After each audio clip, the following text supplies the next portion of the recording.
Welcome to the Nicole Small Show, where we give you straight talk with no chaser.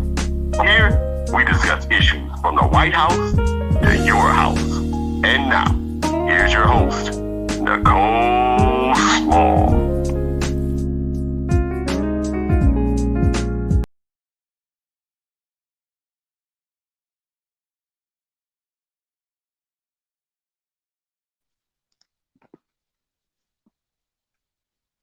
Okay, wait a minute, y'all. This isn't right for me to set up. Just give me 1 second. Where did my... Oh.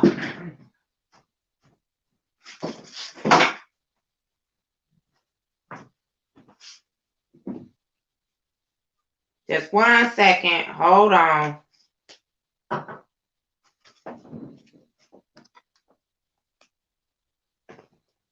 me see.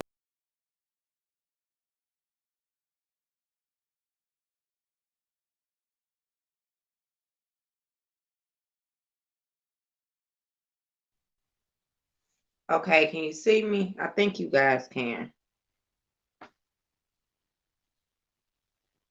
Wait, something is going on.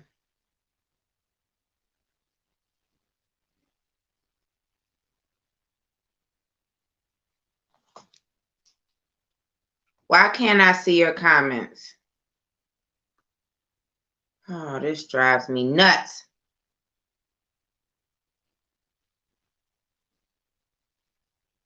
Okay, thank you, Miss Hazel. I appreciate you because I didn't know if people were on here and can actually see me. Good morning. Welcome to the Nicole Small Show. Today is Tuesday, April the 27th. We are going to have our guest on here. Anthony Adams will come and talk to us about the protesting, the challenging of Mayor Duggan's eligibility to be on the ballot. And then in the second hour, we're going to have my colleague, Commissioner Wynder, on, and we are definitely going to talk about what's going on with the charter, some of Duggan's new antics. Yesterday, the Financial Review Commission actually held a meeting. And I'm going to allow Commissioner Wynder to come on and to talk about what the Deputy CFO came out and said about the Charter Commission. One thing I want everybody to pay attention to is the way that Duggan uses Black women to carry his water, and the fact that he uses Black women like Alexis Wiley, which we're not surprised. He's using Tanya Stoudemire.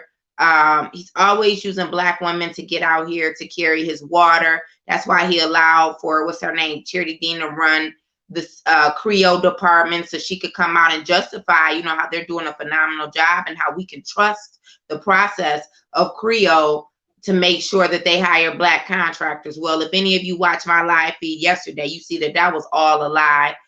Where are the Black contractors and the Black employees? So it's still not going on. And so we just really need to be cognizant of that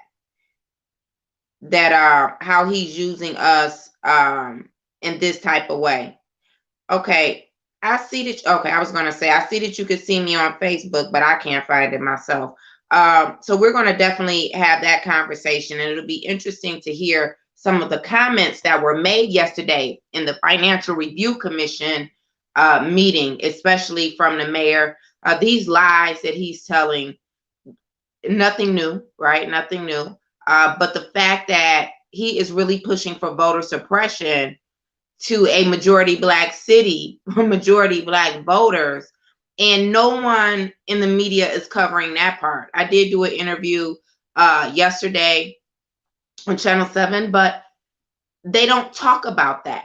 All they want to know is, what do you say to the mayor's position that it's going to cost us not almost $4 billion. Now it's just going to cost $2 billion, right? $2.5 billion now for the charter. Well, where are these numbers coming from? He could never produce that. So that part we're going to talk about. Also, did anybody pay attention to this Wayne County new board that they are creating for women? It was in the newspaper, so I don't know if anyone really saw it, but I'm interested to know how they came up with these women that they selected. Members have been selected for the new Wayne County Women's Commission. It's a women's commission through Wayne County. All right, that's fine. So my first question is, after reading it, how are the grassroots represented? So I go back and forth with Jonathan Kenlock. And so we're going to give Jonathan the pass because we know, Jamaican Jonathan, he really just has too many jobs because maybe he don't understand what grassroots is. But I sure enough was clear that we're the grassroots women on this board. So Commissioner Melissa Dobb from Canton was appointed by Alicia Bell. Now, this must be a political move because I don't know this Melissa Dobb. I'm gonna have to do some checking on her. But here's my thing. This is what I'm talking about. You got so many strong women. Alicia Bell district also goes over into Detroit. And I thought Alicia lived in Detroit. And I'm not saying because she's a Wayne County commissioner, she has to pick somebody from Detroit. But you over there in District 7. It's a bunch of Black women over there in District 7. Commissioner Underwood live in District 7. Rosalind Ogburn live in District 7. Look, you got a lot of people who live in District 7. Miss Theo, quite a few of them who are grassroots. So why wouldn't you pick some women who have already shown a high level of activism, right, to be on this commission? And this is the problem. This is why I don't get hepped up into all of these commissions and task force, because they never really pick the people who do the real work, who are standing on the front line. See, people like you to be active and to be an activist and a real advocate when it's supporting their agenda. I'm not speaking specifically about Commissioner Bell. I'm speaking specifically about the system and the way that it works. But then when people get and advance to a certain level, they seem to forget about the hard work and the activism that carved out a pathway for them to have a seat at the table. This is the problem that I have with this commission, but let me continue. So that's Commissioner Alicia Bell's pick. Cynthia Douglas, appointed by Commissioner Tim Killeen, Detroit.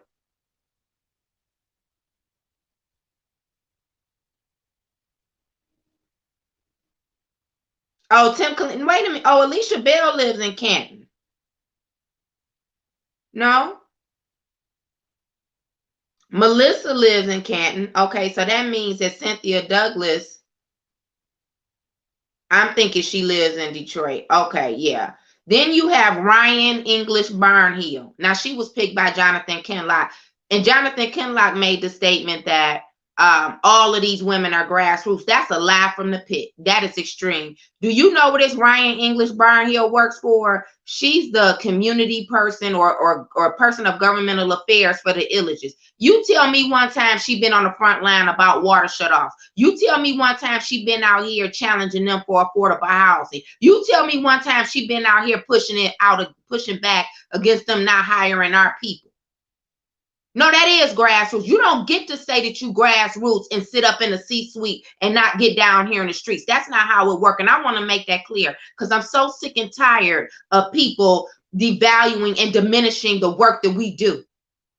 And I don't care whether we all get along or not, but you're not going to tell me somebody who's always walked the path and we've never seen them, especially in the city of Detroit. How dare you go and pick somebody to represent the city of Detroit for this women's commission and you going to tell us that they all grassroots? No, they are not. Just keep it 100 and just say you picked them because of their position with the Illiges, because that's what you did, Jonathan. It's exactly what you did. And this is a problem. So you don't go and pick anybody. I'm going to continue with the list. District 3, Alma Greer, and she's from Highland Park. Picked by Martha G. Scott.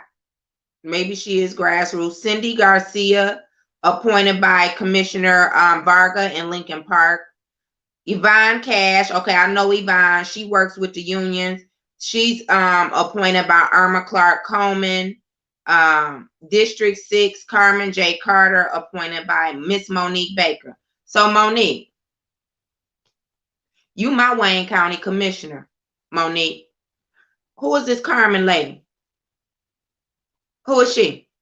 And you pick her to be on the commission.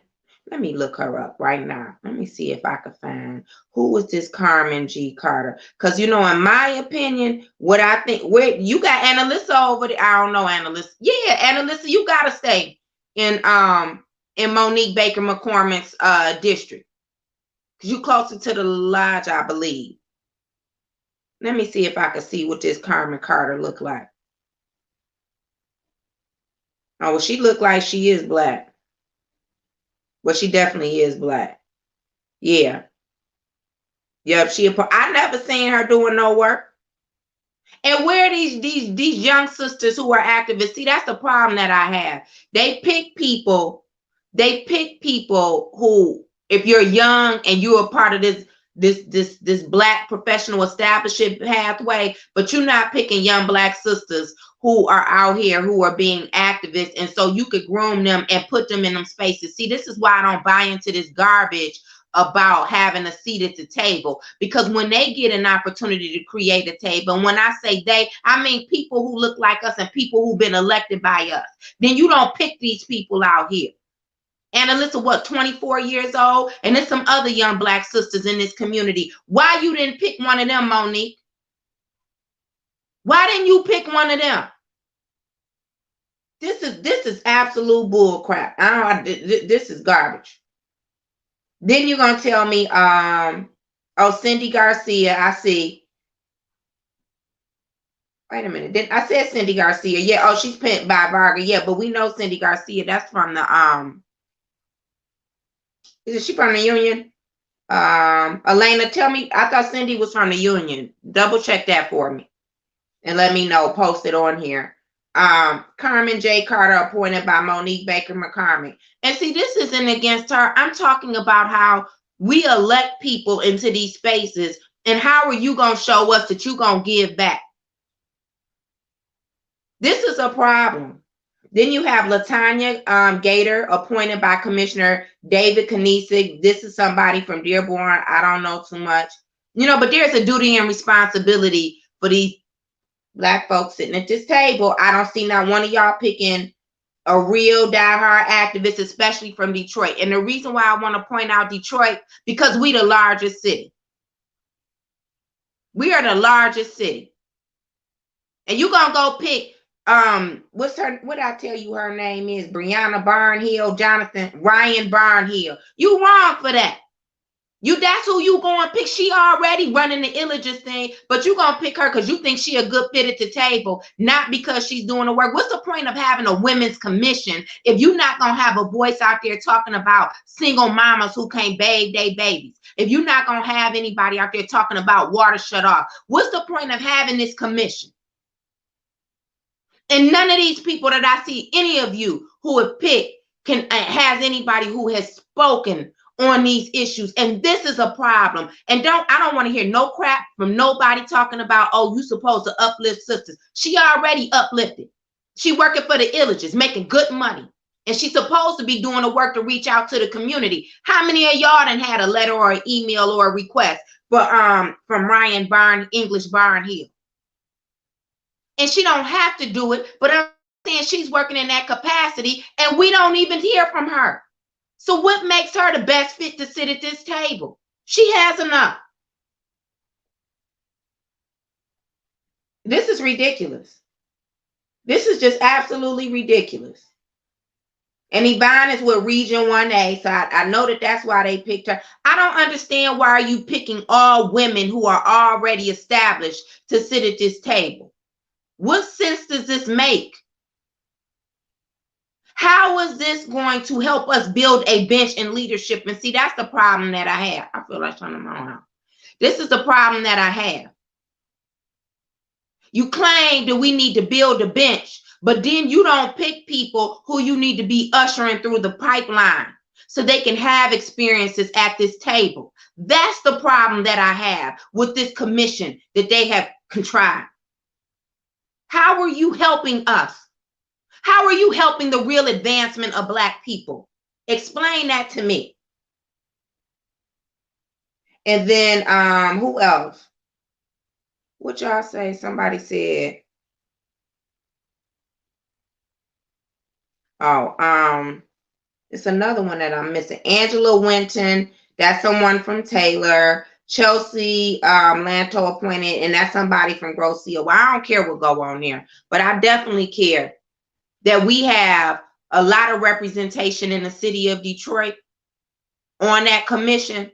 And I don't see anybody who has picked anyone who was grassroots, been out here on the front line. You didn't pick none of these young sisters to give them an opportunity. Something is wrong with that. And this contributes to the problem. This is why the other side wins and we struggle. You don't pick anybody who been out here. And I don't want to hear nothing about Black Lives Matter, because I'm going to tell you something. While I support the purpose, we all know it's been a whole lot of people who have never really did anything, but they went out there and protested for Black Lives Matter because they felt like it was the cool and safe thing to do, because they seen a whole lot of other races out there too. So they did their Black duty and they got out there. No, I'm talking about really being out here. I'm talking about standing with us when we go over there on Coyle and Puritan to protest against a Black woman being assaulted by a doggone Arabic business owner. Where are any of those people? Where are any of those people who went down there? You won't even challenge Mayor Duggan about the overtaxing issue. You won't do anything but sit comfortably in the background. You only want to go to meetings that you feel safe at. And listen, if that's your testimony in life, that's fine. If that's your ministry. But the fact that we can't name, what about Monica Lewis Patrick? What about some of these other sisters? But more importantly, what about the young Black women who are out here, who are advocates? Why wouldn't you pick any of them to be at this table? I'm telling y'all, this stuff does not just happen by osmosis or accident. We are the contributors, and I said this yesterday. We have to take responsibility for the segregation within the grassroots community. We have to take some responsibility for the reason why grassroots has not really advanced like it should, because of some of the things that we do to each other and some of the things that we allow to be done to ourselves. I am very disappointed that for all of the Wayne County representatives that have part of their districts in the city of Detroit, not one of them can pick somebody, a Black woman who has been out here on these front lines consistently that we can speak to. Because I don't see any of y'all on this feed sitting up here saying, oh no, Nicole, you know, this person has done this. Because I could be wrong. I don't know everybody's work. But the fact that I'm saying this and I don't see any of you backing them up, that's a problem. This is how we get to this position and we have to live under these circumstances. It's because sometimes we create it. It's not always, oh, the other side has come in to take something away from us. When we have an opportunity to build a table and to have a seat at the table, but to build that table, Tornado, were you asked?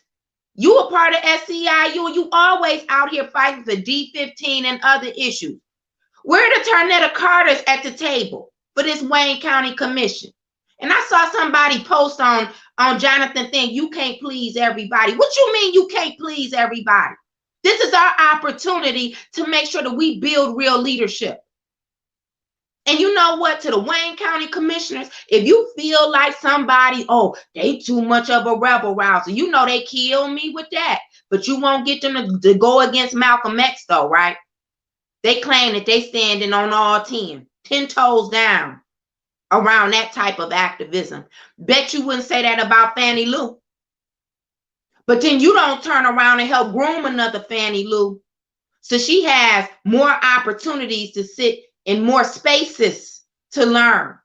Because if you have the heart and the will and the backbone to be a real advocate and an activist out here, it's your duty and responsibility then to give them an opportunity on the other side.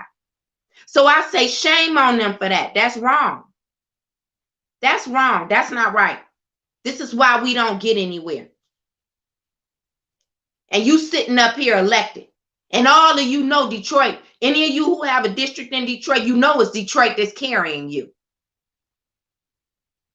I can't even believe it. Let's take a caller, then we're gonna bring on our guest, Anthony Adams. Good morning. Welcome to the Nicole Small Show. Good morning. Hey, how are you, Elena? I'm good. How are you? I'm doing well. I'm just going to remind us of a little bit of history because this commission sounds like New Detroit. And if there's a New Detroit Incorporated, it basically it does absolutely nothing. Why would anybody be interested in being on a commission with Wayne County when the Wayne County commissioners go like, really?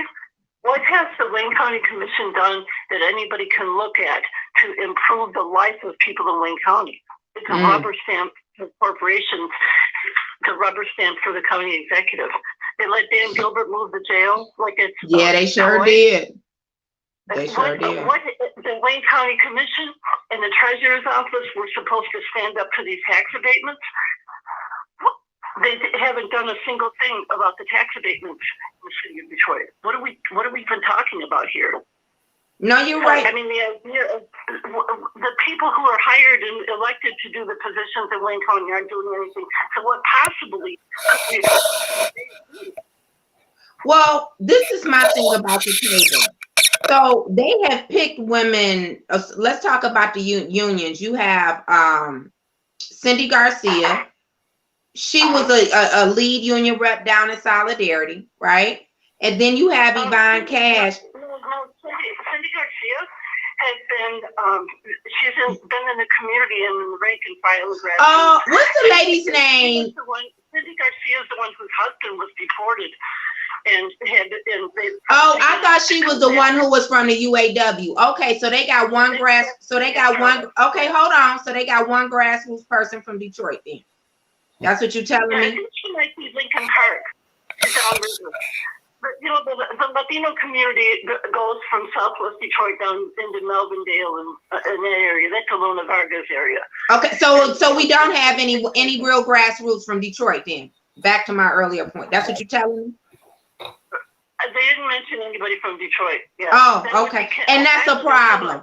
And that's the problem because that's where we suffer, you know, the most. When you look at our population, that's where we suffer the most from real leadership and young leadership. And they have a duty and a responsibility to help us build a bench. How is this building a bench? This is irresponsible, is what I'm saying. And they will be the main culprits talking about we need to have a seat at the table. We don't have any young leadership. These are the experiences that you should be giving to these young women. And nobody from Detroit picked a young Black sister.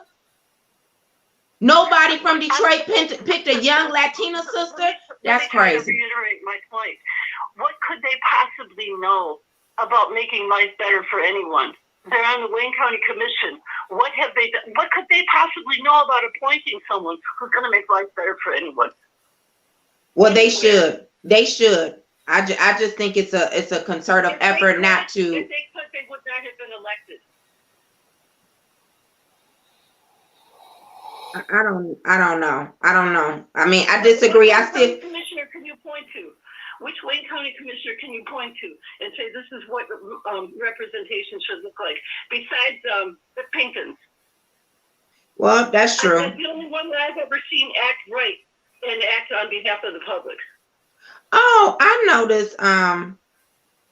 noticed Cindy Garcia. Okay, I know her. I don't know Elena, but we need to do better. And I think that until we step out and we address these issues, this is a problem. This is a huge problem. And we cannot keep allowing them to create these spaces right in front of our faces and not address the issue. This is an issue. And some people are going to say, well, I don't care anything about a table. No, we have to. We have to carve out a pathway for the people who are doing this real advocacy and activist work to be able to go to these tables, which are going to be able to garner attention, but also money, right? That is our responsibility. Okay, but I'm just saying this is one more reach at co-opting, and you can't co-opt people that have already been co-opted or have never done anything. Understood. This is just a way to include people to make them feel important. But okay, but my point is we know that, but so what? We still should pressure them. This is all that I'm saying. There needs to be a pressure applied to these elected officials to do better. That's my point. This is wrong. You can't create a doggone commission for Wayne County and you gonna exclude Black women activists from the city? That's bull crap. I want to ask you, if Ken Locke, the one time he was ever elected was to the Detroit. I don't care. He's elected now. I don't care. He's elected now. That's my point. He's elected now. He got appointed. I don't. Well, I mean, you're right. You're absolutely right. He got appointed. But so what? He's representing constituents, and he has a duty and a responsibility to do better. All of them do, and they need the pressure. Okay, I disagree with them. You might be right about that, Elena. You might be right. Thank you. Okay, thank you. We're gonna bring Anthony Adams on. Thank you. Oh man. The struggle. Good morning, Anthony. How are you? Good morning. How are you? I'm doing well. I see the struggle continues. But truth, justice, is taken away. Somehow or another, conflict and confrontation just doesn't seem to be a part of the mix anymore. And I'm trying to figure out why that is. Why would you not invite people of differing views? Because women have different opinions. And so exclude a group of women because they're troublemakers. Well, I guess John Lewis would be offended by that when you talk about good trouble. I think I've lost Nicole.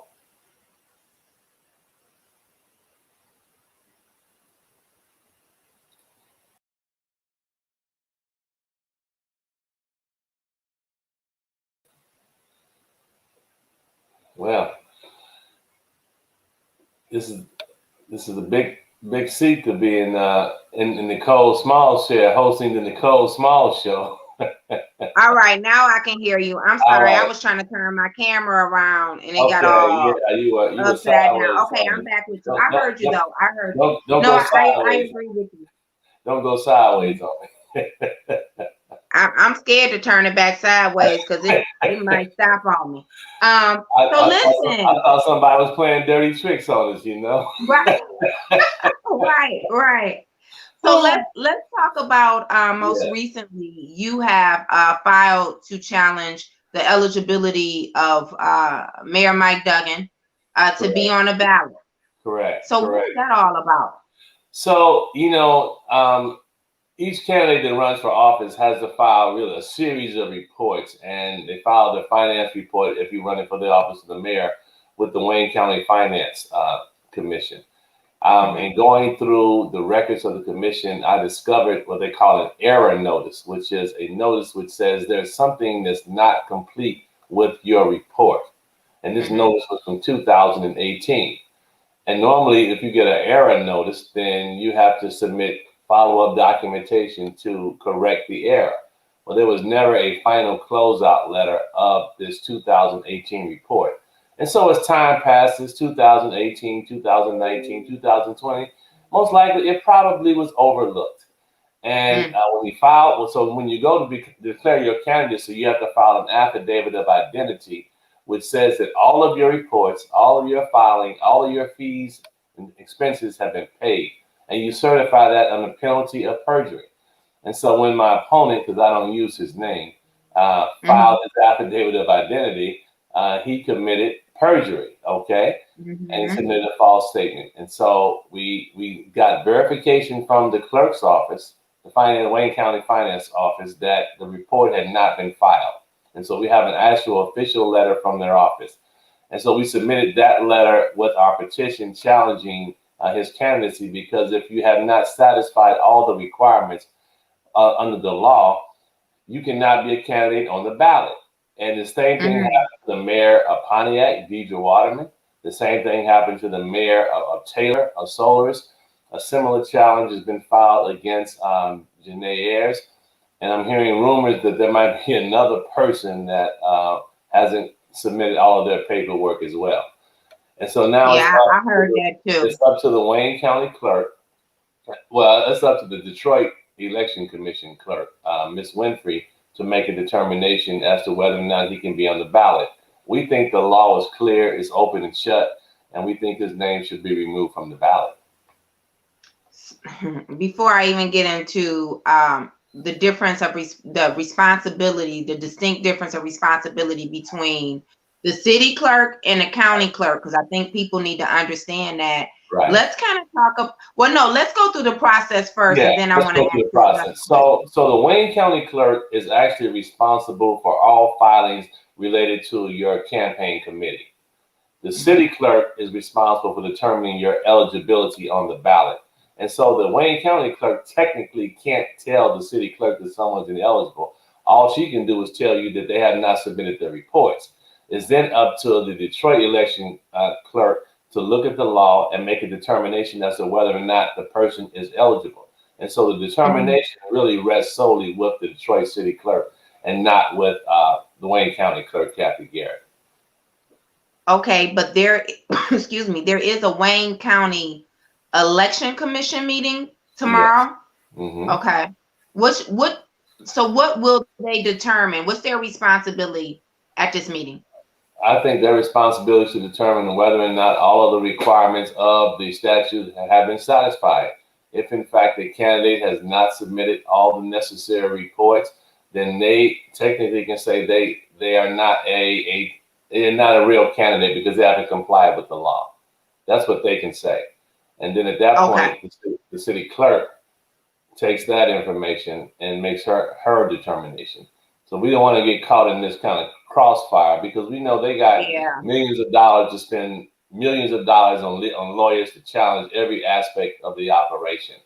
And my guess is, I definitely think is already in the works. Oh yeah, because they have to, because they got caught with their hand in a cookie jar, and so now they've got to figure out how to get out of this.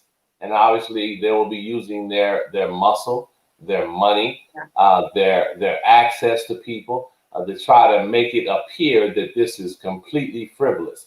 But whenever you have more than one lawyer on the case is not frivolous. And they'll throw a lot of lawyers at this to try to change it, but the law is clear. This is why the law was changed in 2018 to address this very issue. And so the fact that you've had other elected officials thrown off the ballot based on their failure to file means that the same result should be reached here, unless there's some type of double standard that people want to apply to my opponent. Right, that's the double standard gonna come in for Mike Duggan. So listen, I mean, I'm quite sure he's already made some calls to make that happen. But I guess from what I understand is those calls started Sunday afternoon when our initial letter went into the clerk's office, and the phone started to heat up, and phone calls were made, and then the spin machine goes in the cycle because the way they operate is when they get caught doing something bad, their first position is this is completely frivolous. There's no merit to this.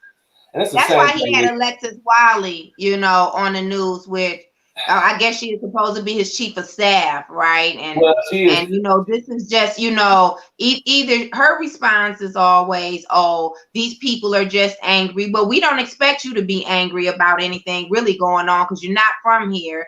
And I guess you do live here now, but off of our dollars. But anyway, she's not a Detroiter, so I don't expect for her to ever get it. And she definitely is a good soldier because she follows orders well from Mike Duggan. So, and really and truly, for her to have been chief of staff, that voice doesn't really count in these issues. What does count?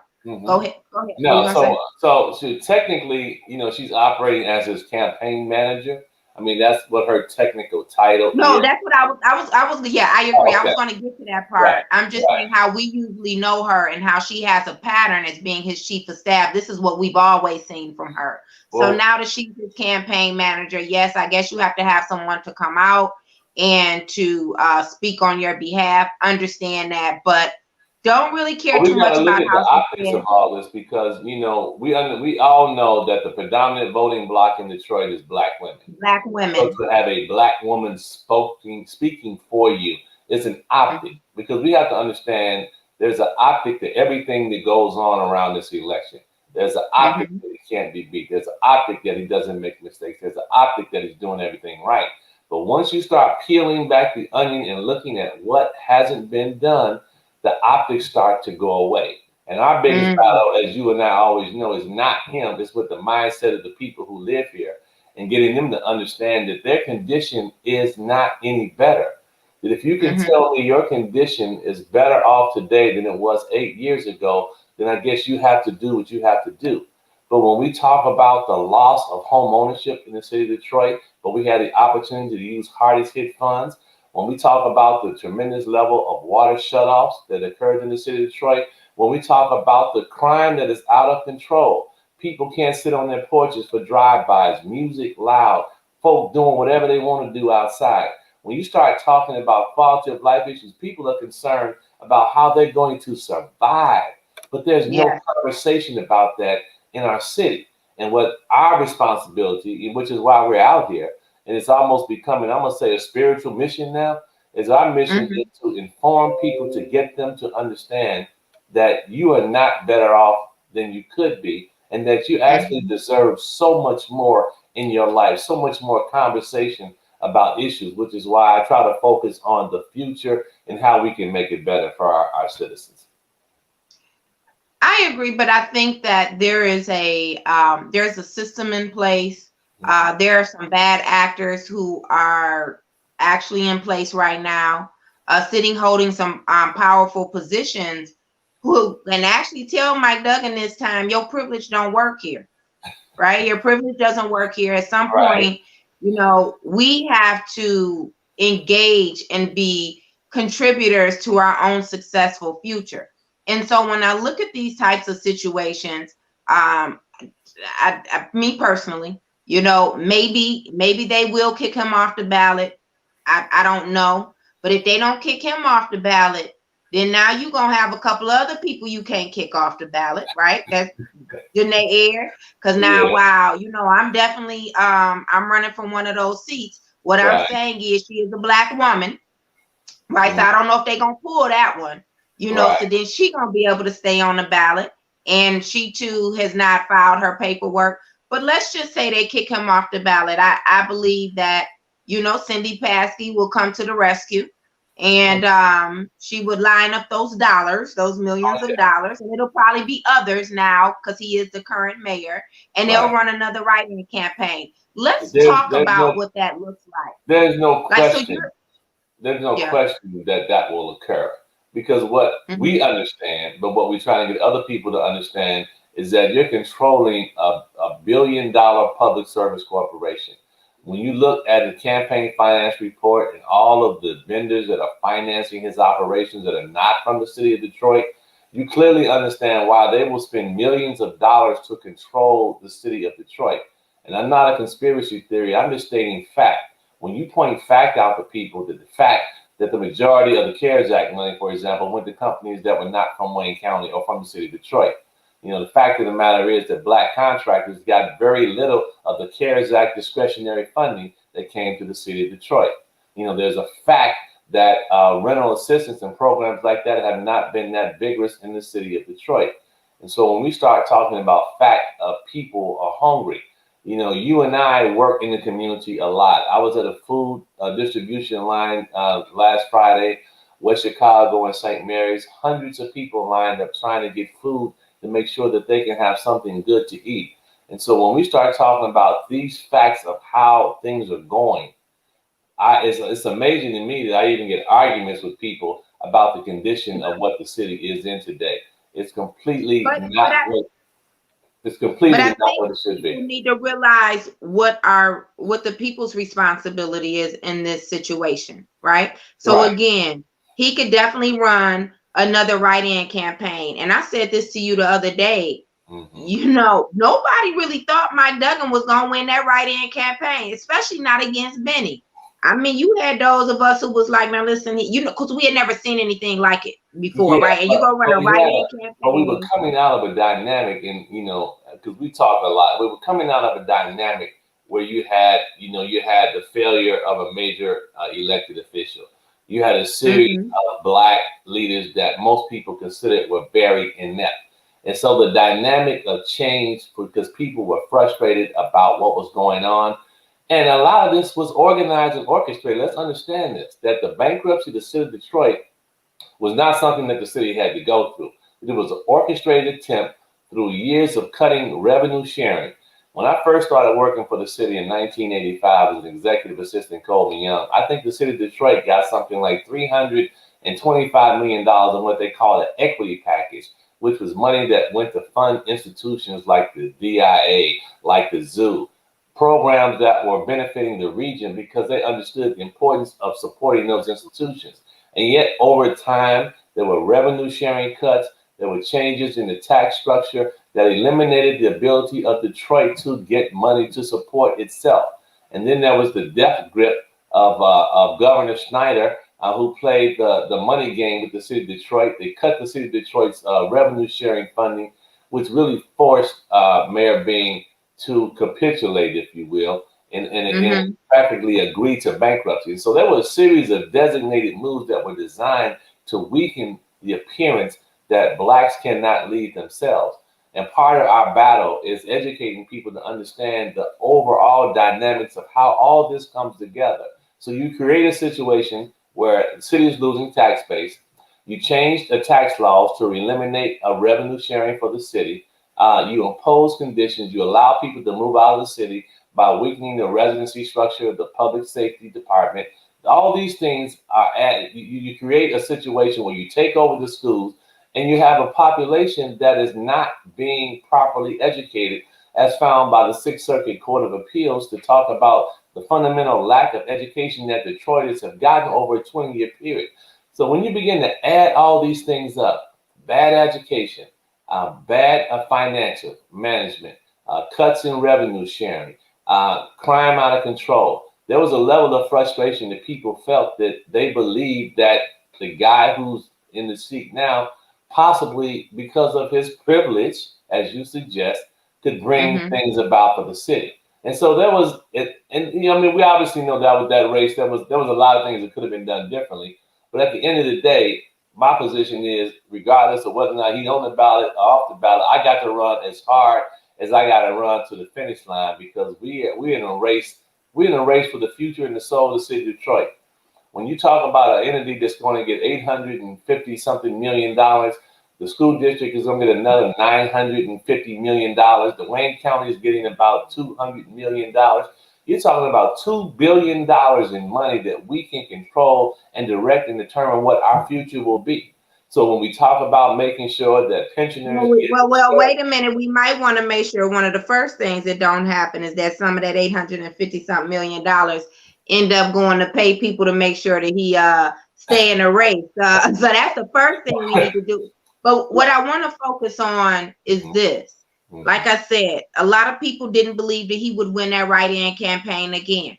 Right. I'm going to tell you something. All across this country, you know, a lot of people were taken back. Like in other cities that were predominant majority Black, they would say, what y'all got going on? Y'all let that white man come in from another, he don't even live there, and you let him win, and look at what he's doing. Then you had, you know, now he's here, and then he was elected in 2017, I guess, by a super majority. But if he's allowed to win a second, if he's allowed to make it on a ballot, forget winning. If he's allowed to make it through another write-in campaign, I'm gonna tell you something. We have work to do that is unforeseen. You understand? Like, we think we see what the issues are, but if he wins a write-in campaign again for the second time and gets on the ballot for the general election, I don't think Detroit really understands what that will do to us. And so I want to make it clear today about what the process is, right? When it comes to the responsibility of the Wayne County clerk, the city clerk, but also we have a duty and a responsibility as Detroiters to make sure that, you know what, we don't go for the okie doke again. This man has been in office for almost 8 years. People, when they say your name, they say Anthony Adams. They know that's your actual name. We still have people mispronouncing Mike Duggan's name. It's Mike Duggan, Mike Duggan, Mike Duggan. So if he wins a second term, it's not going to happen, because, you know, my level of optimism of what I actually believe in the goodness of people and understanding how we all come together. then I think people are starting to get the message. You know, this is a process that we've got to get through it. The Wayne County clerk does what she has to do. The Detroit Election Commission clerk does what she has to do.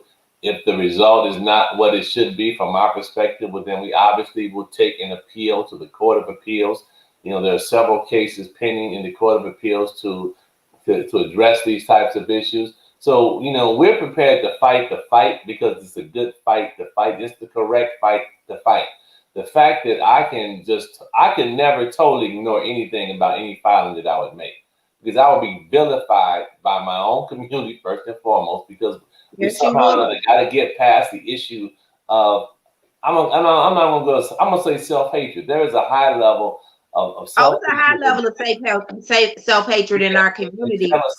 But that's the work, Anthony, is what I'm saying that we have to do right now. We have to figure out a way not to change everybody, but the mindset of a good portion of those people who are engaging in this self-hatred.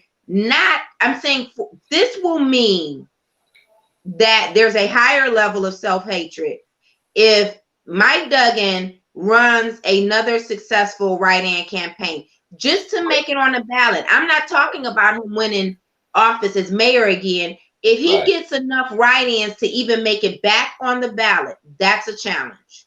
I think so, but what we have to understand, you know, from a campaigning and messaging standpoint, is that, you know, he gets hammered a lot on the radio, and it almost becomes people, y'all just don't like him because he's white, kind of a conversation.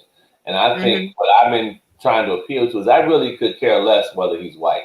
My issue is his policy direction. Yeah, he treacherous. No, we're not about to make this politically correct. The fact is, problem. No, it's not being politically correct. It's not being politically correct. You know, we fight a lot. So it's not, and he out here to dismantle our community. But what I'm saying is this: if in order to win the fight, we have to take the fight to him, which is what we're doing now. Everything he does gets challenged, and we criticize it because we got to be correct on everything. See, I can't make one mistake. I have to be correct on everything. He can make 100 mistakes. And all I'm saying is that part of what is appealing to a lot of people is that I do understand how this operates, how it works, how we get through, how we run the money, how we spend the resources to help our community. And we've got to be able to point and provide, I think, a policy perspective for people. Because, you know, we can dig into the numbers and talk about all the things that have been bad and been done, and people kind of know it. And we've got to remind them when we have to. We have to do that, which is why when the Attorney General came out with a report, I went hard to let people know, hey, you know what, this is a clear double standard here. Because he can lie, he can cheat, he can disregard the law, and yet he gets a pass because of his privilege. People need to understand that at a very emotional level, because this is becoming an emotional campaign. If we can't lock into people's emotions about how they're being mistreated, how they don't feel like they're getting things that they deserve, how it's not for them, the city is not for them, then we're not going to win. And so we've got to be able to appeal to them on an emotional level. We've got to get them ready for the fight, which is what, you know, we do all day long, every day. I'm not trying to be politically correct. I'm just simply saying that there are elements in the community that want change, but their fear is that the change will be too radical. And those are the people that we know that we have to win, because it's 35% that's against him regardless of whoever. They're just not going to vote for him. How do you get that 20%? How do you get that number up above that?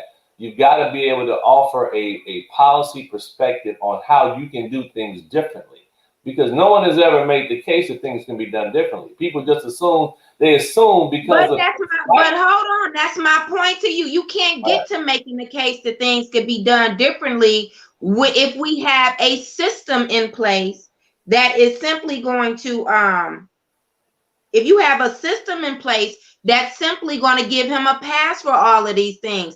Like, you're delving deep into the weeds. What I'm saying is, hold on, let's deal with the surface. Right. And the reality is that if he's allowed You know, if he runs a successful write-in campaign, all of this other stuff that you and I are talking about would be even more of a huge feat for us to overcome, for the simple fact that will speak volumes, is what I'm saying. And we have to change the mindset of our people first before they understand, you know, listen, this is what has been done. We have to get them to see what's right in front of their face.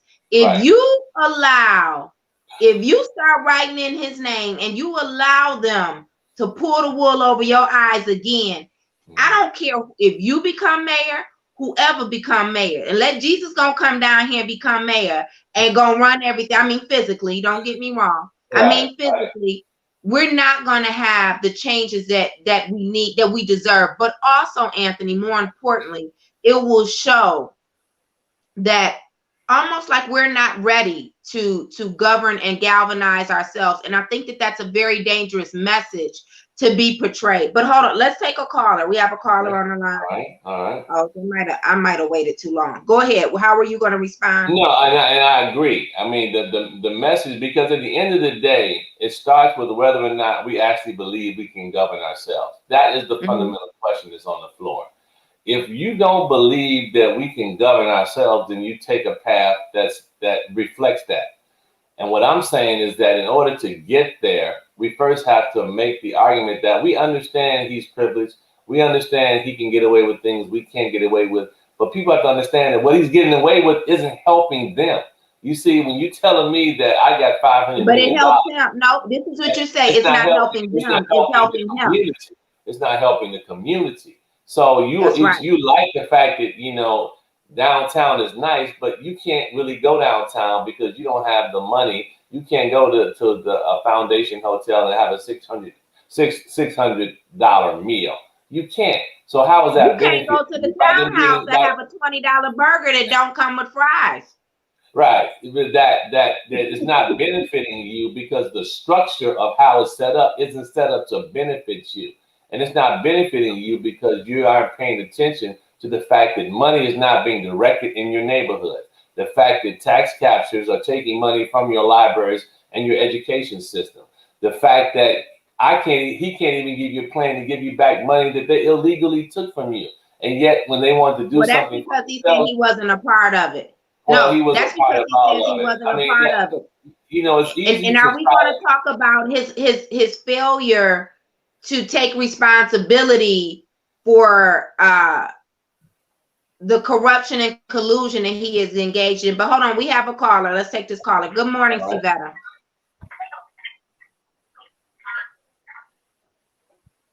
Sivetta, are you trying to turn down your radio? Good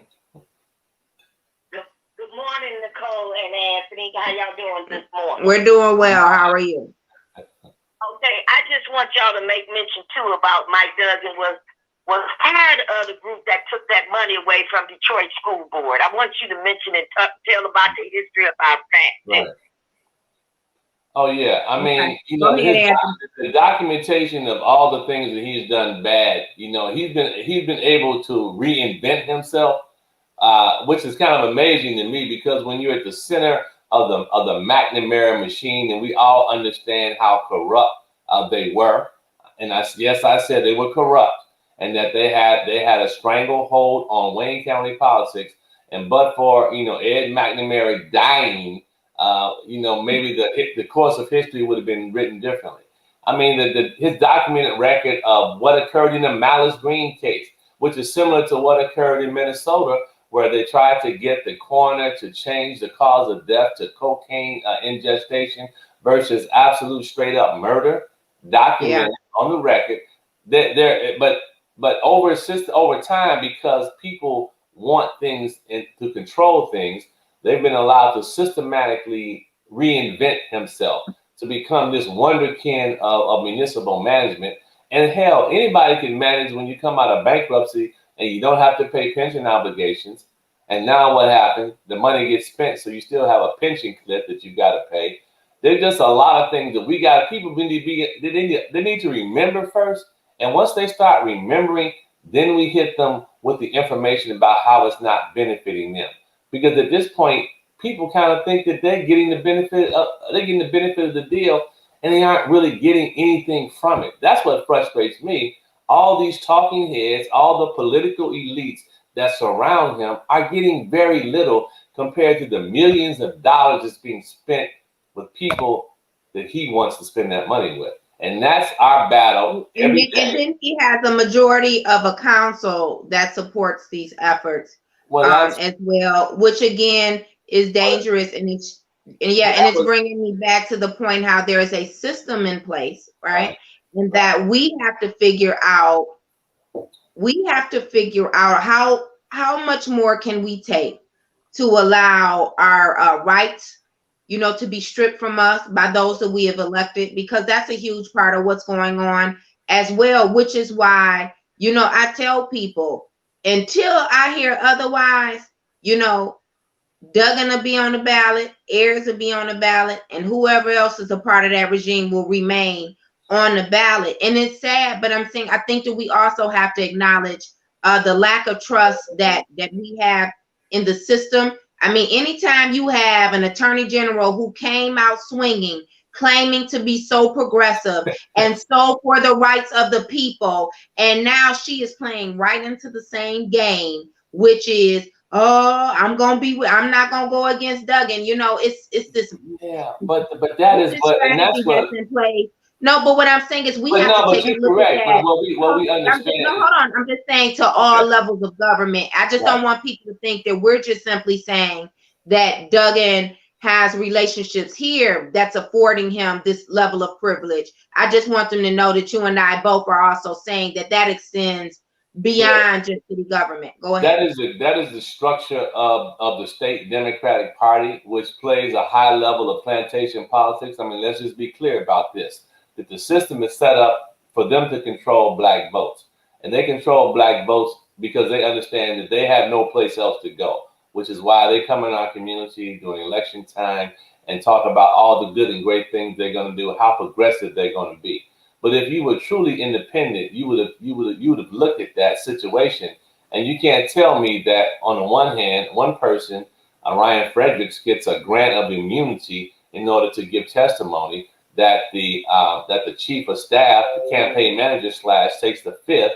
Now, if I took the fifth on anything, I would be getting vilified and mollified every day of the week. So the structure of how the Democratic Party protects themselves is very interesting. And we need to understand that. We need to understand why we aren't really getting what we should be getting from the Democratic Party. And we need to take a good look at that because it impacts how we think about things. We believe in our hearts that things are going to be fair.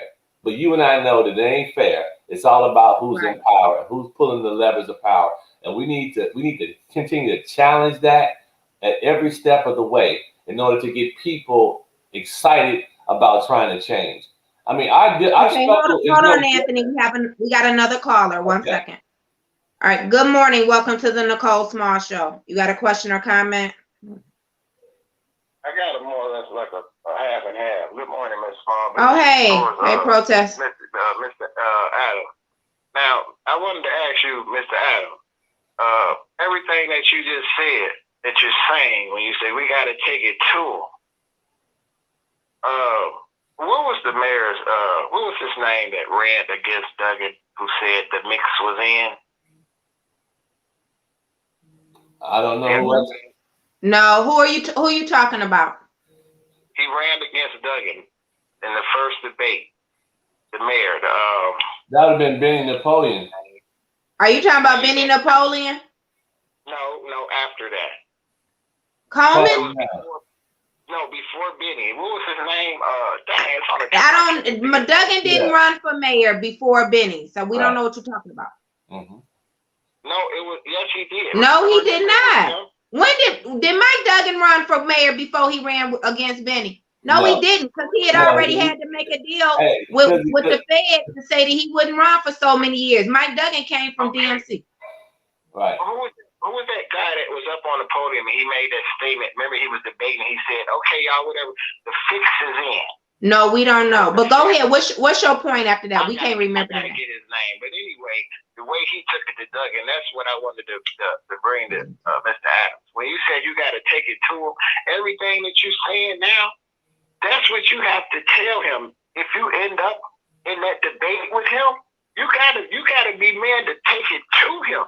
You gotta tell him all this stuff to his face. To this white boy face, you got to tell it to him, not like you telling this to us right now.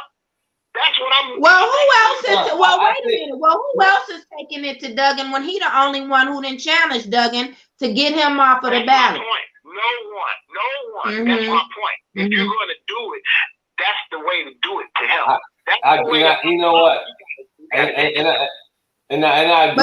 But that doesn't mean that he shouldn't have this conversation with us, though. I guess that's all that I'm saying. Yeah. Protest, right? No, we should have these conversations. So because hold on, the only reason why I say that is because you know who we can't depend on to give us this information and to have this conversation in depth is the media. You got that right, brother. And your council workers, your government workers. Yeah. You won't get none of that. Hold on, he's talking about who? You talking about Tom Barrel? Tom Barrel, that's his name. Remember he made that quote. He said the fix is in, and y'all saw how he went against Duggan.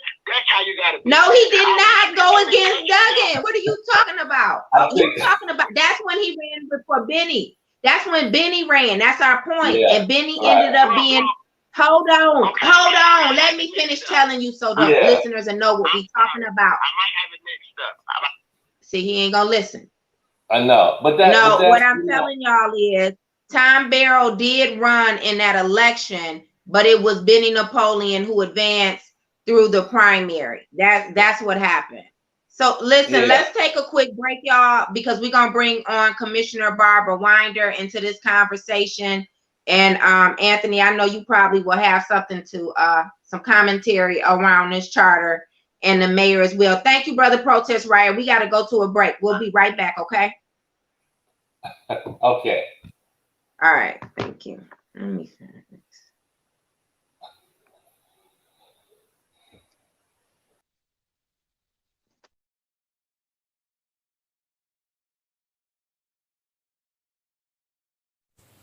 Tune in to the Nicole Small Show, Mondays and Tuesdays from 8 to 10 a.m., where you'll get straight talk with no chaser. If you miss a show, then you won't know. Be sure to like and subscribe on YouTube and Facebook.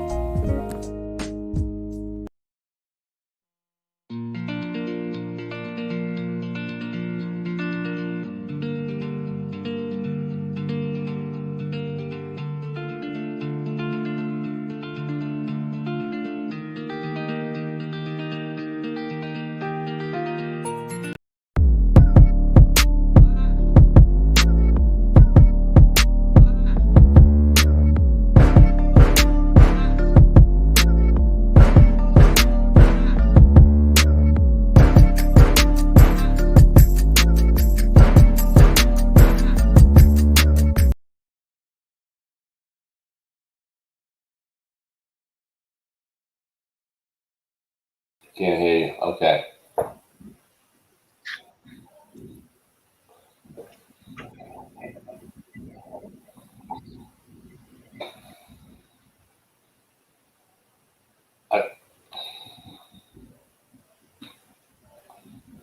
I can't hear you.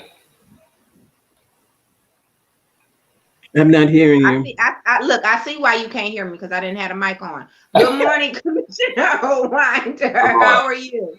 Good morning. Doing well, thank you. Two of my favorite people. How are you? Good morning, Commissioner. Good morning, sir. How are you today? Great. If I could, Nicole, I'd just like to make one point. Go ahead. And my point is this. It's being taken to him at a level that he's never seen before.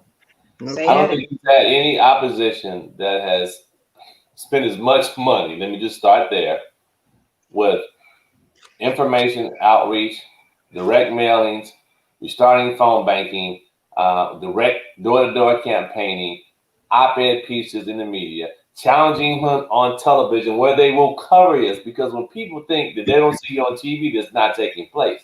But you and I know that we're out here every day challenging everything that's done. And people need to understand that we in the fight.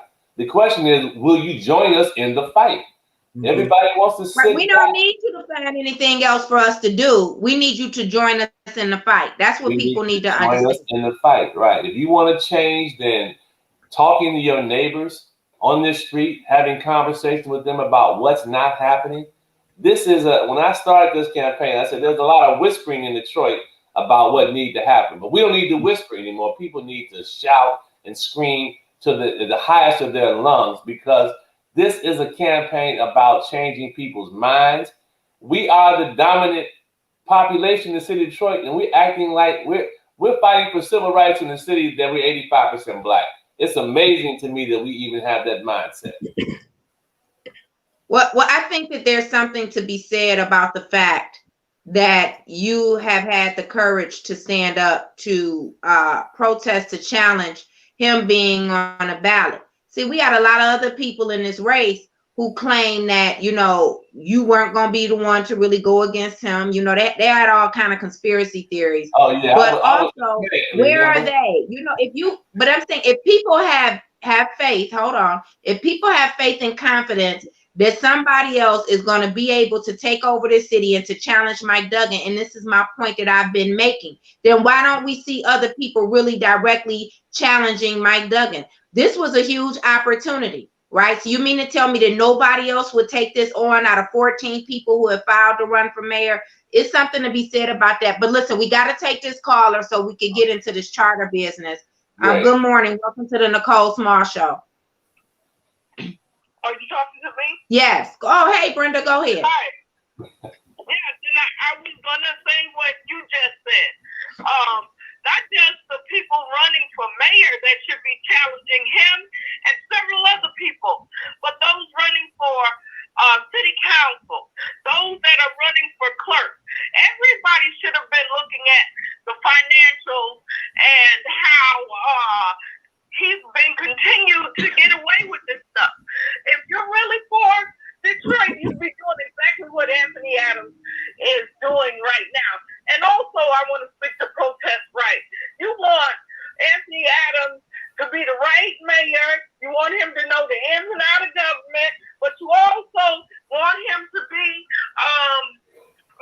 this mythical Black Negro figure that says everything all the time and all that. I mean, we're asking for too much when we're not asking anything of the other guy. And the other guy beating us over the head also. But Anthony Adams has to be perfect. Let me tell you what's perfect about Anthony Adams. He knows the ins and outs of this city, which is what we need. We need to know why this part of government is being taken advantage of. Not anybody else running is speaking to that. Somebody has to have the courage to do this.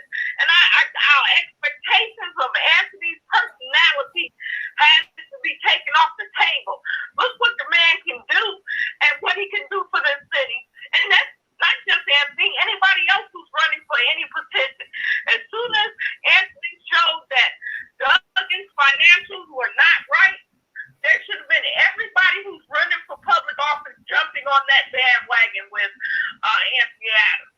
If they're not doing that, then they're not for this city. They want to throw the rock and hide their hands, stand back in the shadows with the gutter snipes, and then jump out and take advantage of it. We've had that, and it hasn't worked out for us. That's right. It hasn't worked out for us, and that's what we were saying yesterday. Like, you want to do the same thing, and you expect a different outcome. This is where we have to manage our expectations, and we have to be realistic. Listen, there's a lot at stake this year. We have the mayoral race, city council, and we have this charter. And Duggan is clear about implementing and activating voter suppression in a Black city. Exactly. We have to be able to comprehend what the real strategy is all the way around. Right. It's an information. It's an obvious attempt to suppress information. Absolutely, and it's an obvious attempt to be sure that the people don't get the information to be informed and educated. whether his personality is ready for prime time. He says, listen, Duggan's financials aren't right, and I'm going to fight him on this. And then also, we keep saying Duggan won the write-in.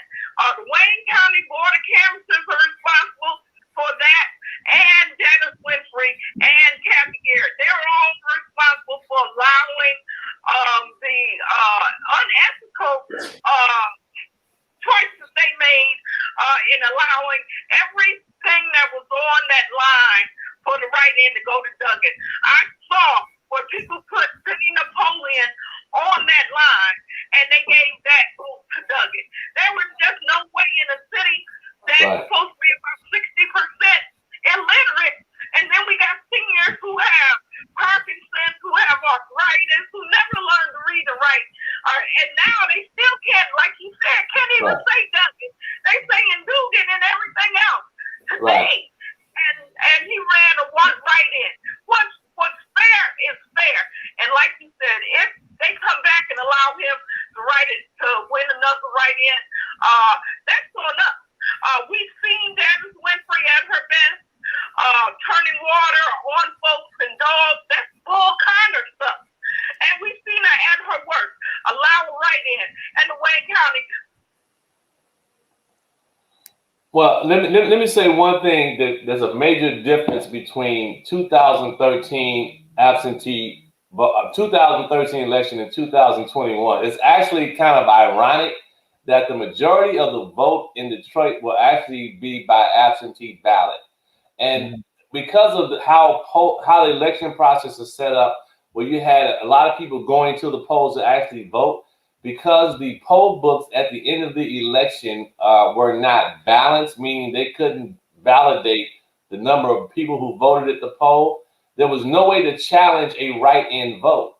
Well, the irony of this situation is that when he has to do a write-in vote, if it comes, which it should come to that, absentee ballot precincts always balance, because when the ballots are mailed in, they are what they are, and they come to a central polling location, which means that the clerk can validate all of the votes that come in. And if there is a mistake or error with respect to how the name is written on the ballot, that ballot can be challenged. And by law, it should be thrown out. So it's a completely different situation in 2021 than we had in 2013, where a lot of people went to the polls to vote and supposedly wrote in names. We're going to have most of the people voting by absentee ballot. And it's a much easier challenge, which is why they're going to spend millions to get themselves on the ballot, because they don't want it to come to that. But the law is the law, and we certainly are going to continue to fight the issue with that. But I think you were brought on, Commissioner, to start to talk about I might as well step in for Nicole Small, which is something I can't do, but I'll try to talk about the charter and the voter suppression that's going on with respect to the failure of the city administration to allocate necessary funding to put the information out there to the community. Right. So first, let me talk about that. Introduce that. We are now at the point where the charter has been sent to the governor's office for review and comment. And I want to dispel the rumor that circulates that says that she has to approve it. The governor does not have to approve the charter. The governor has the statutory right to review the document and to comment on it back to the Charter Commission. So once it comes back, then we have the opportunity, if she makes any comments, we have the opportunity to review her comments and to either act on them or to not act on them. We are not obliged to take any action that she might recommend.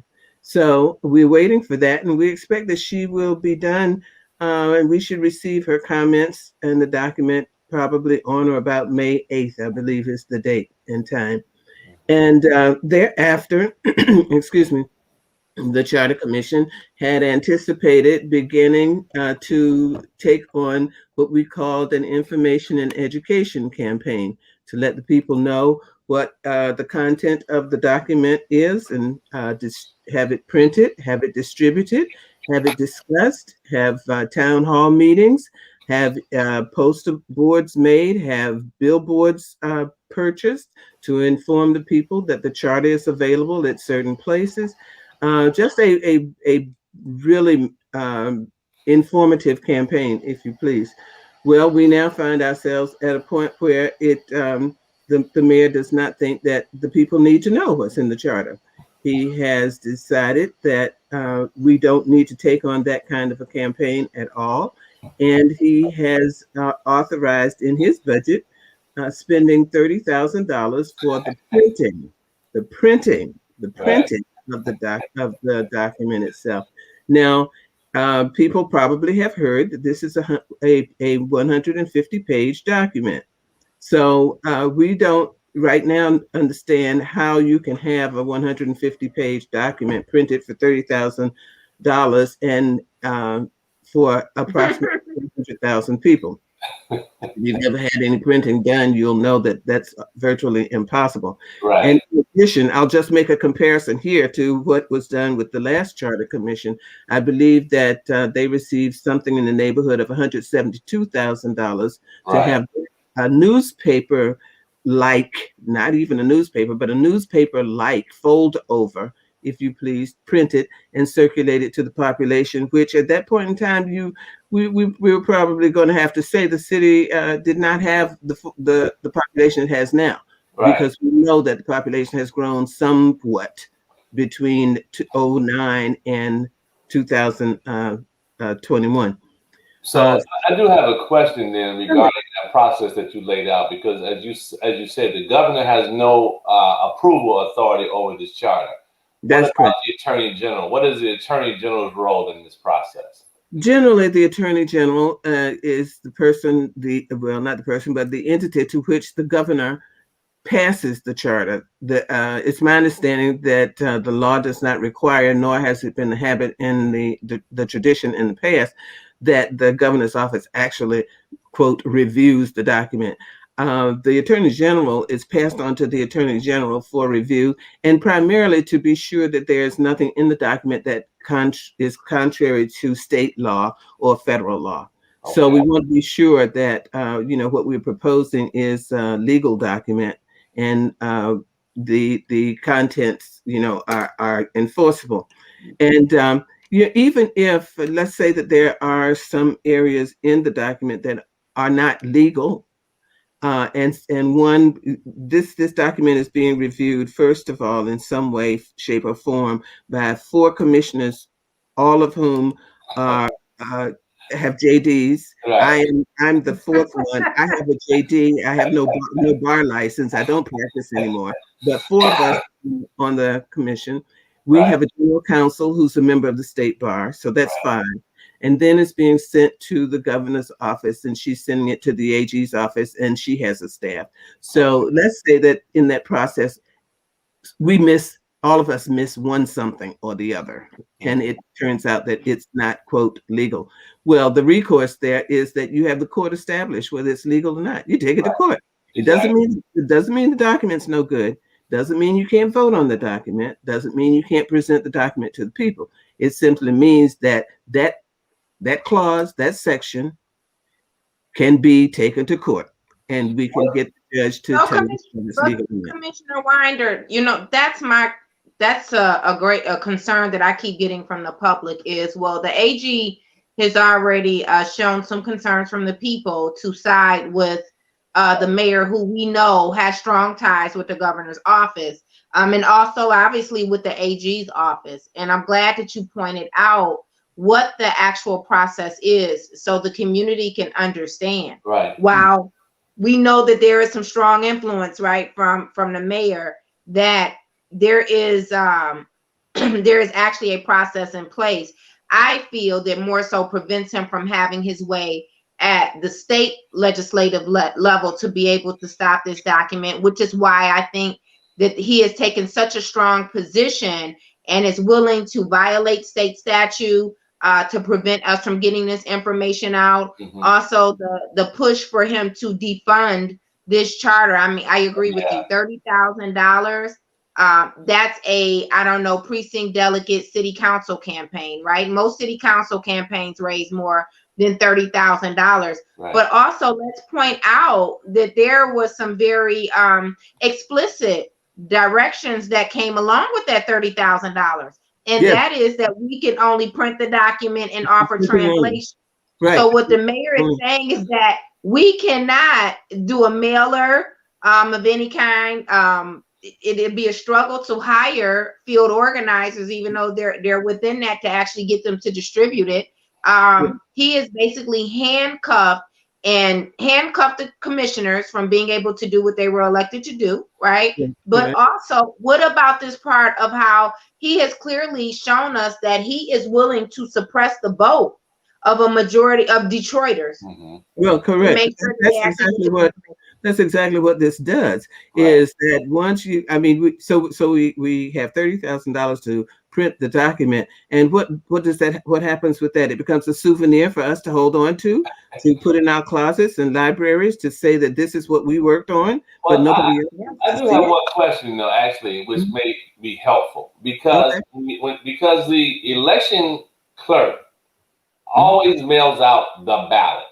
Because they are voting on the charter, I don't understand why the clerk, and I'm not trying to put people in the middle of this, but I'm just saying as a matter of information, the ballot should be printed, the charter should be printed and mailed out like everything else. Now, that's obviously it's a lot of documents and a lot of paper, but it would seem that if they print a sample of the ballot, they could also print the charter itself and mail that out as a matter of course for what the election commission does in informing the voters. It's just a thought that I had, but clearly they shouldn't. Well, they're allowing us to print out. No, so Evan, they are allowing us to print out the entire document. We actually had a line item in there, right, Commissioner Wynder, for 1,000 copies. We were going to mimic what they did in the last charter, and it actually looked like a section of the newspaper, right, because it's so much information.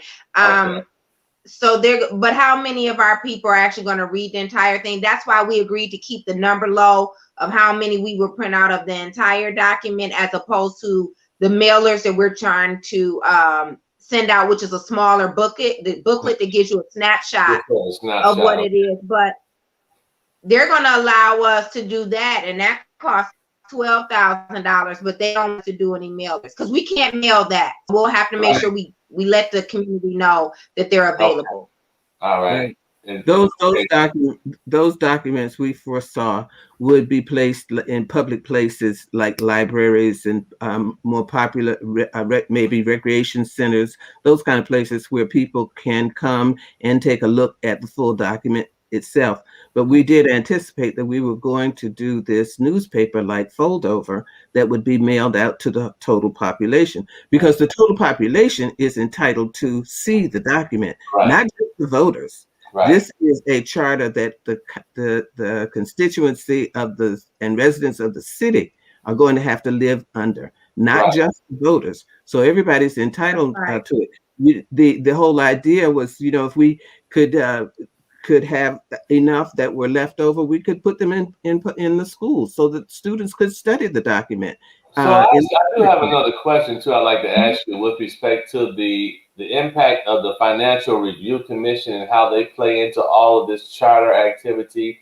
Because I find it interesting that, all of a sudden now they've been reactivated, so to speak. The charter is published, and lo and behold, there's a serious financial impact that's being alleged by the administration, but no one's seen the underlying document. What role does FRC have to play in this?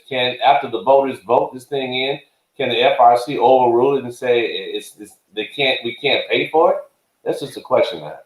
Well, first of all, let's start with, quote, paying for it. Let's start there. That's at the end of your question. Right. So, let's say the true lawyer, start from the back and work your way forward. So the voters decide that they want to approve the charter, and the charter is approved. Fine. Now it becomes incumbent upon the elected officials, the city council and the mayor, to determine and figure out how to implement the charter. Proposals that are made in the charter have been made with an eye toward whether there is a financial cost or not a financial cost.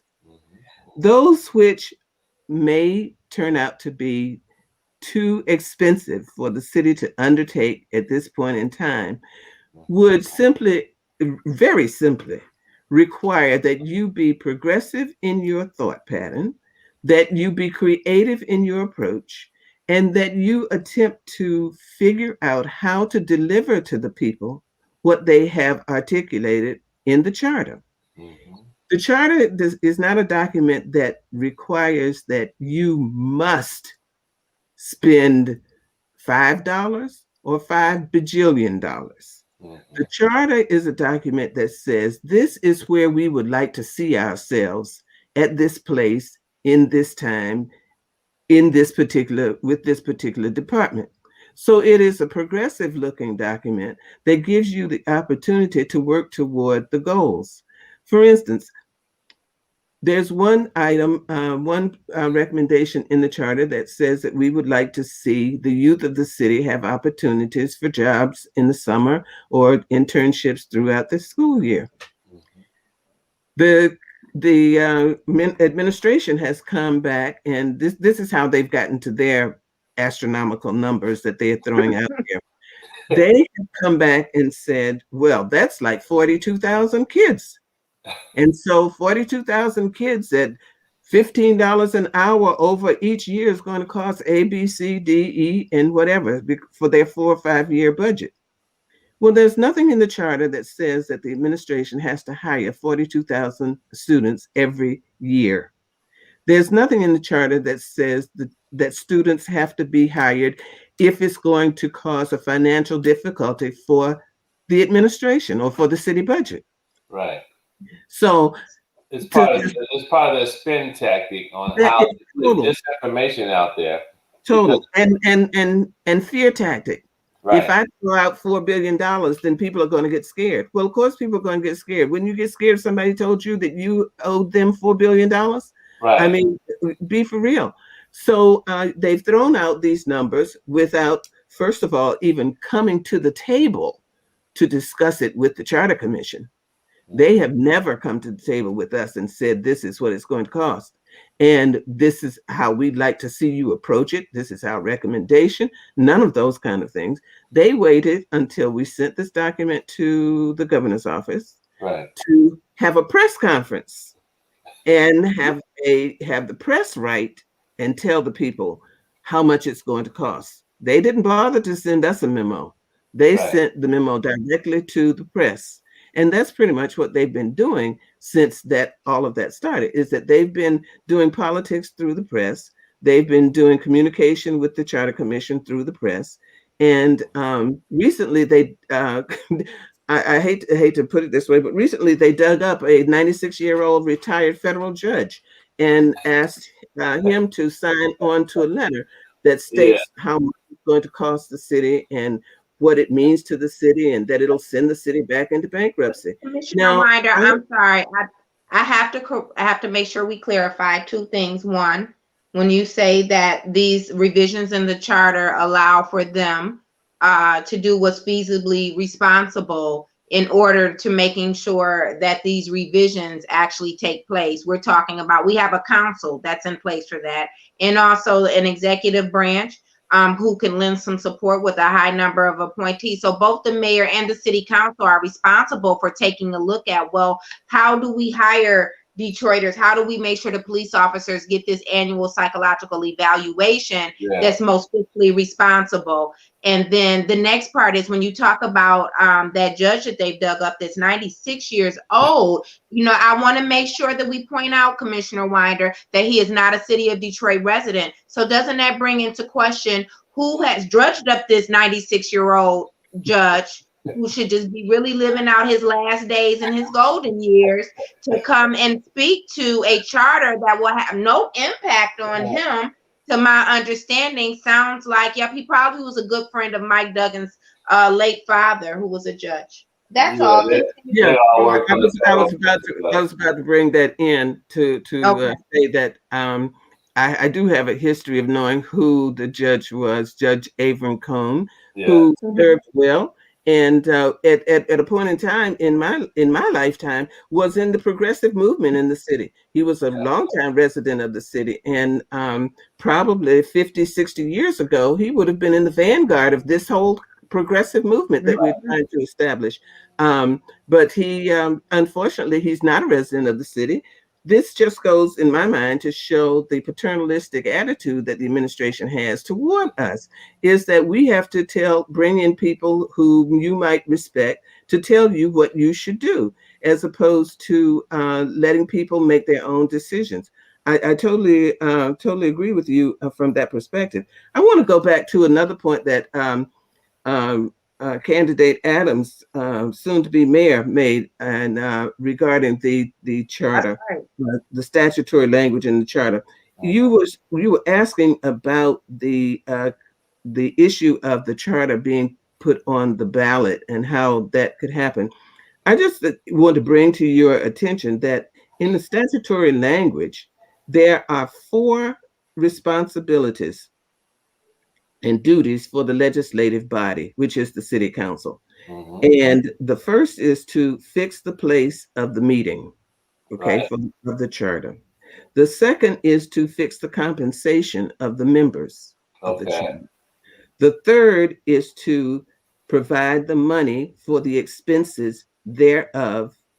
And fourth, finally, if needed, to provide the ballots for the election. Okay. So the legislative body has a responsibility to provide the ballots for the election of the charter, the voting on the charter, if you please. Right. Now, I in past years, that has always been an issue that's been put on the city's ballot, and I can understand why. It just makes financial sense to do that. However, if it becomes an issue, there is a legal duty here, as I see it, from the Corporation Council, if necessary, to sue to provide and make sure that there's a ballot provided for this charter. Right. And so then you get into, because the Corporation Council, technically represents the city's interest. He's not supposed to represent the interest of the mayor's office or the council. He's supposed to represent the interests of the city. And the question is whether or not that action will be brought by the Corporation Council, and whether you can independently, through a action called a mandamus, which is a legal term, which says if you have a legal duty to do something, then you can sue to enforce that duty to be done. And that gets into an interesting issue with separation of powers, but we know how they play their power games. And so I would find it unusual for that to occur. I think it would occur. Yeah, but I think that's the point. The separation of powers has clearly been violated for quite some time. Well, for the last 8 years, because the council has acted as though they're an appendage of the mayor's office. Put it out. A lot of the things in the charter are a direct reaction to the lack of a strong city council. Absolutely. And, every year I work for the city, I've never seen a city council that's been so compliant and so submissive. Yes, sir. Yes, that is the check. I don't think you would have put a lot of provisions in the charter had they been so compliant, had they been aggressive. I mean, I remember Mary Ann Mahaffey, she was a master at questioning everything.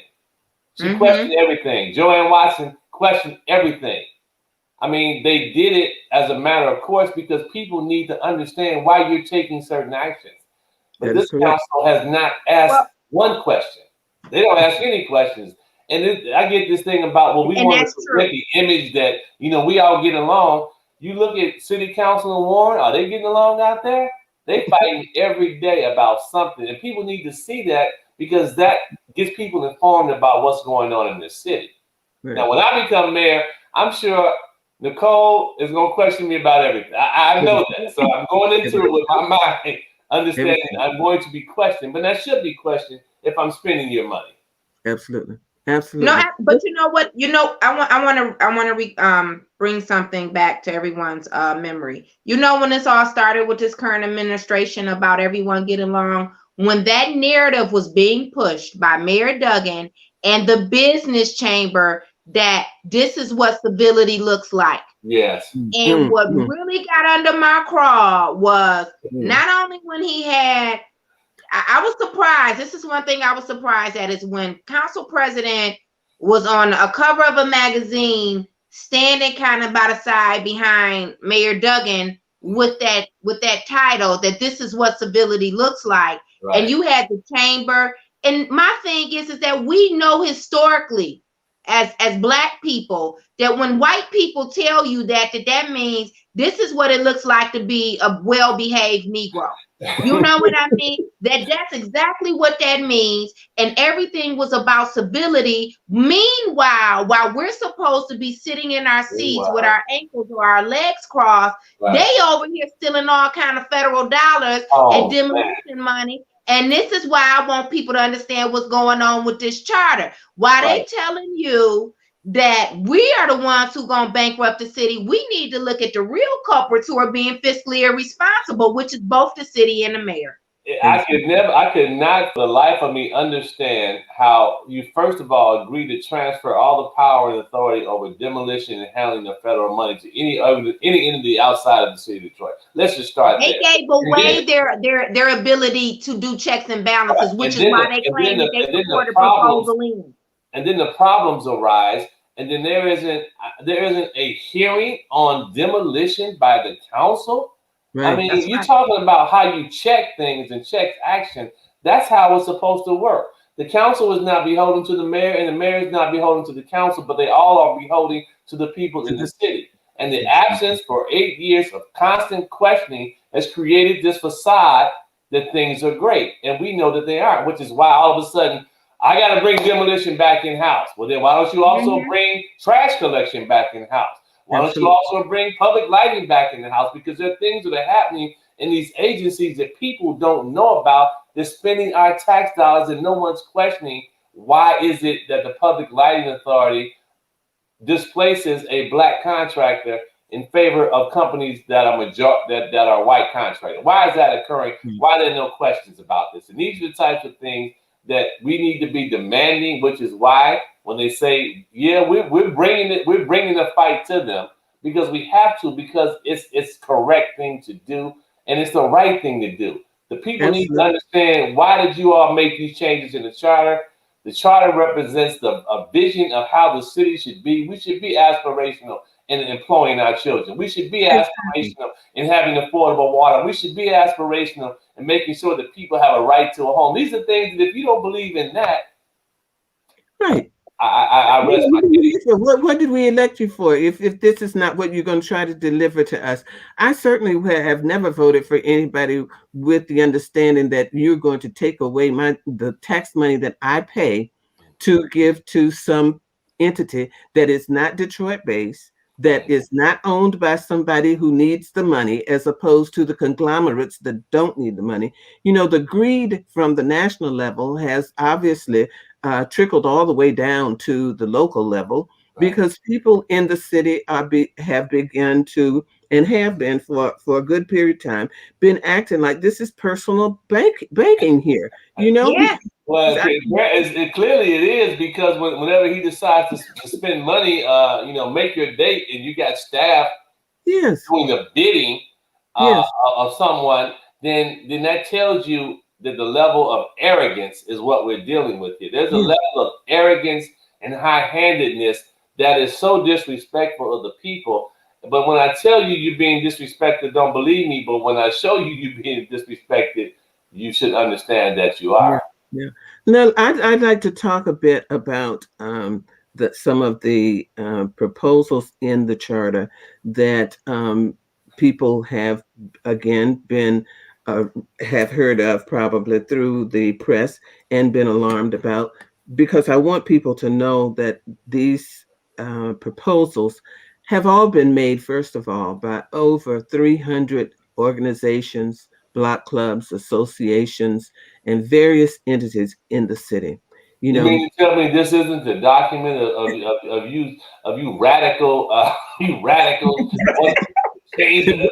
I thought this was your document. You mean you actually other people participated in this other process? people actually participated. I want to let you know that other people participated far more than I did, brother. I'm not going to take claim for any of this. Well, I'm not going to take claim for all of it. I certainly had a little bit of input, but I am so proud of what these people have brought that there's no way I could take claim away from them. They have done an outstanding job. They have thought of they have thought of ideas and proposals that had never even crossed my mind. I just want you and the public to know that.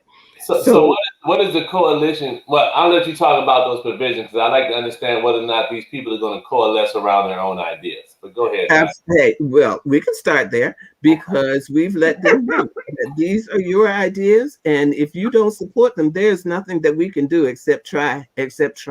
You know, this is this is what I do best. I talk. I was trained to talk. I have been able to talk since I was a young kid. But this is what my part is to get out to the public what so many of these organizations have done. And as I said, over 300. And that is unheard of. When is the last time you actually heard of 300 Say it again. entities being in private people being involved in anything that they were not paid to participate in? Right. But wait a minute, Commissioner Wynder, let's be clear. There were over 300 submissions, which actually translated into over 500 and something actual proposals, right? There were way more proposals than 300. There were proposals that we could not include. Right. Some of those proposals we couldn't include because they were cost prohibitive, and we knew it. Some of those proposals were ideas or proposals that we knew were not legal within the confines of the state constitution. Mm-hmm. Some of those proposals just did not meet muster. Right. These are the proposals that we could put forward were the 300 plus that organizations and people brought to us. Mm-hmm. One of which came from the fire department. The fire department is represented by a group called the Project 100.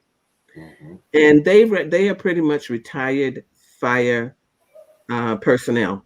Mm-hmm. From the top down, people who have been at the top and people who have been at the bottom of the ladder.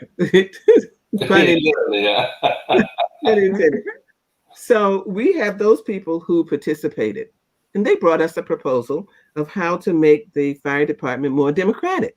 Okay.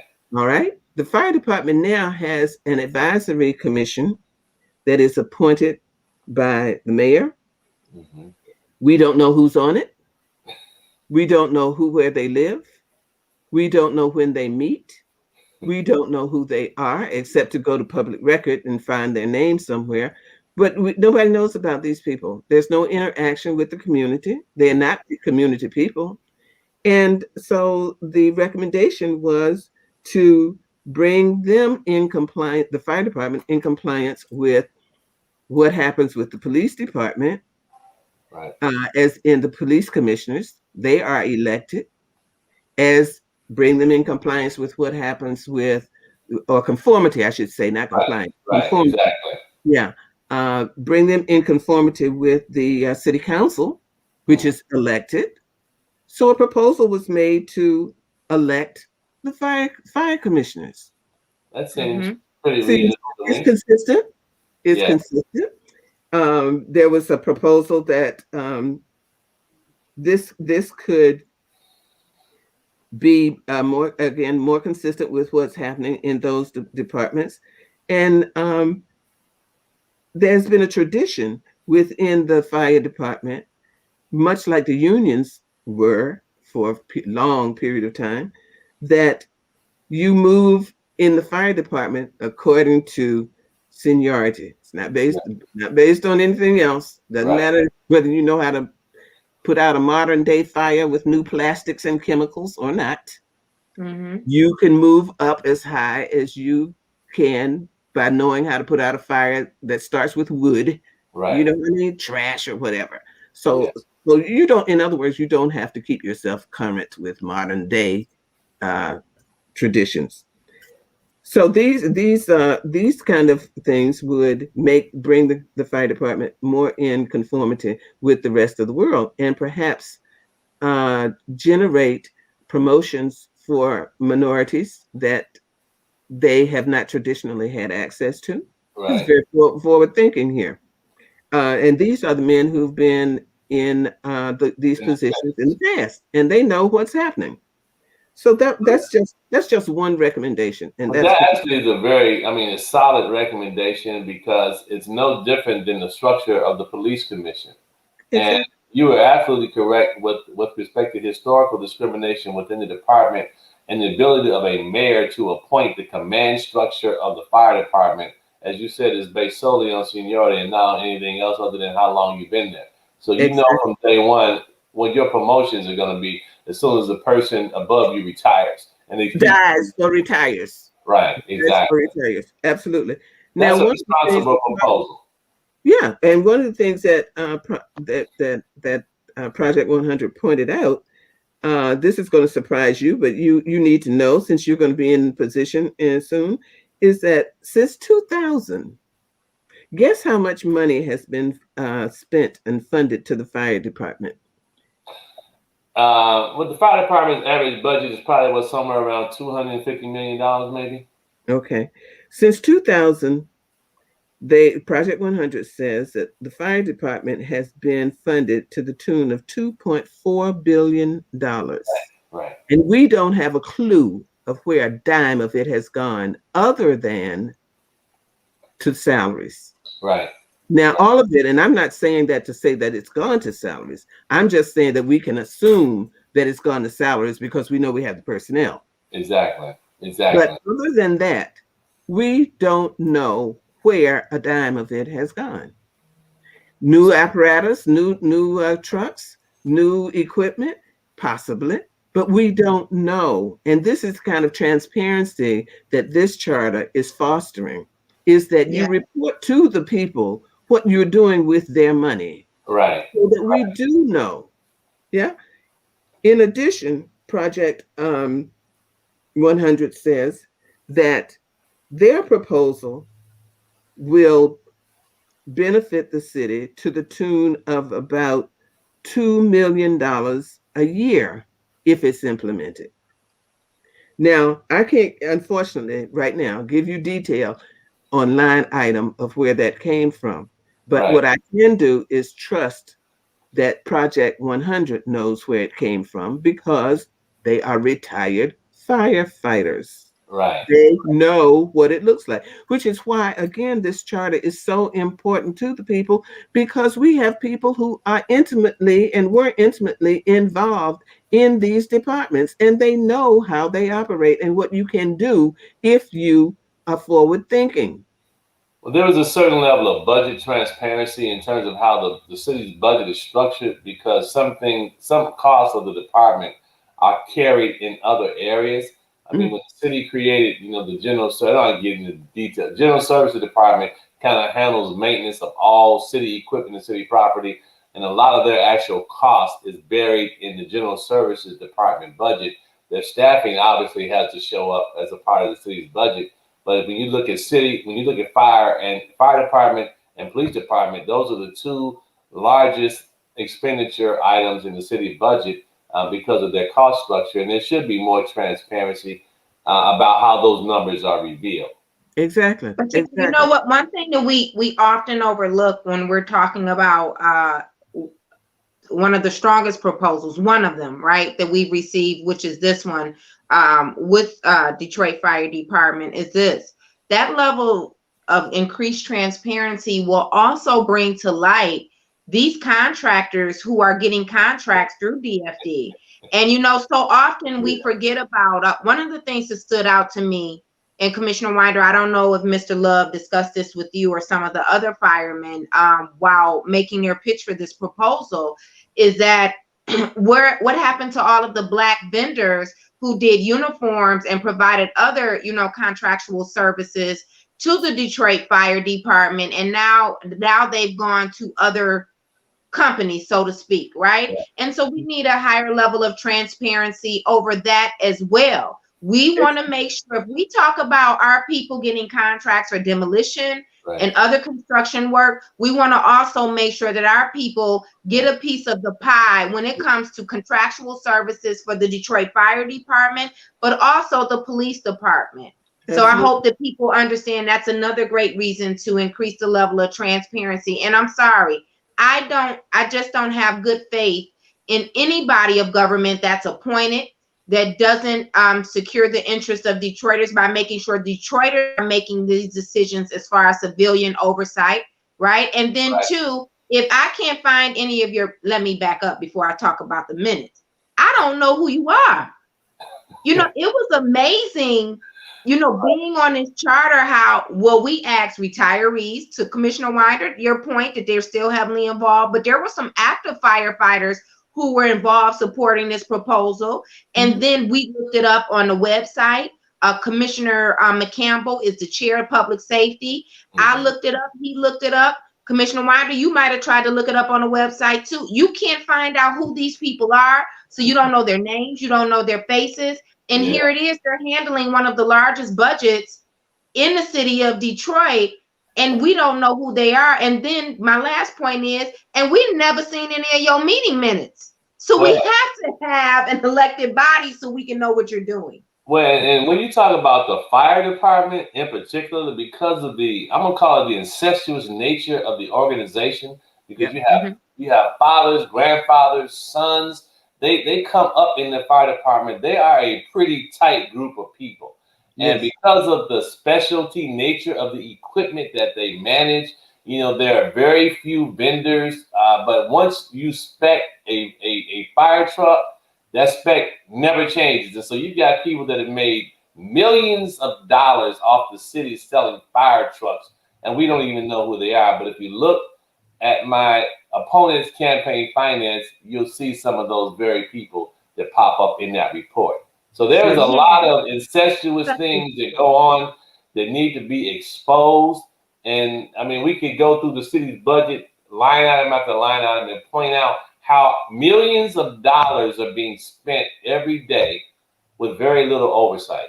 Very little oversight. Well, if we go through the city's budget line item by line item, we all need to do that on an empty stomach. I just want to warn you. We can go through my opponent's campaign finance report and we'll see where all the money is.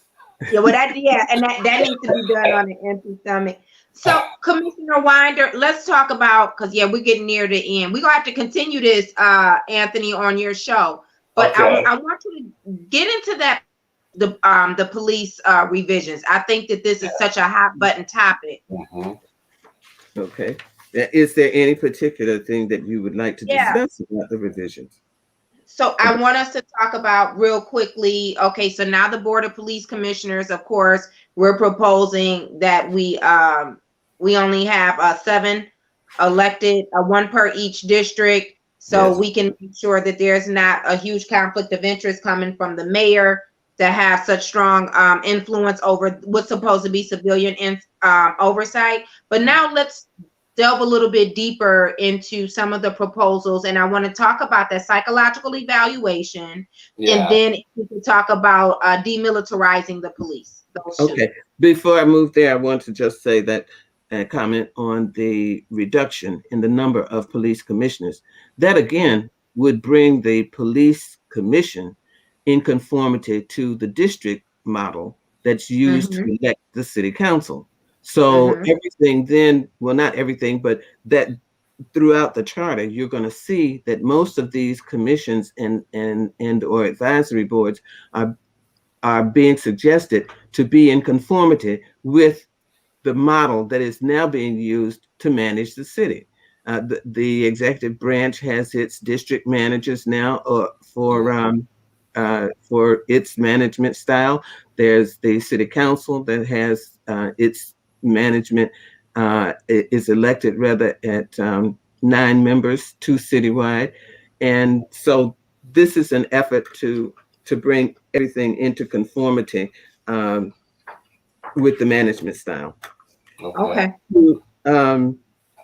to your point, the first item, the mental health examinations.